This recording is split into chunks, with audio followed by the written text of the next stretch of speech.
How to find Instagram Reels draft videos. Hello everyone, I am Bishaka and welcome to our channel. Now let's get right into the tutorial. Firstly, go ahead and open the Instagram application on your device and make sure you are signed in. Now, swipe towards the right on your screen and you will be led to the story interface. Here, tap on the reel option from the bottom of your screen and then swipe up on your screen. You will then see the drafts option there. Tap on the drafts option, and in the interface that you will then be led to, you will be able to view all your draft reels.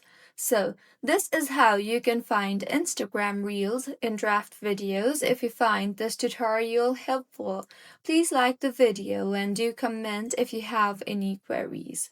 Also, do subscribe to our channel for more helpful tutorials like this. See you on the next one.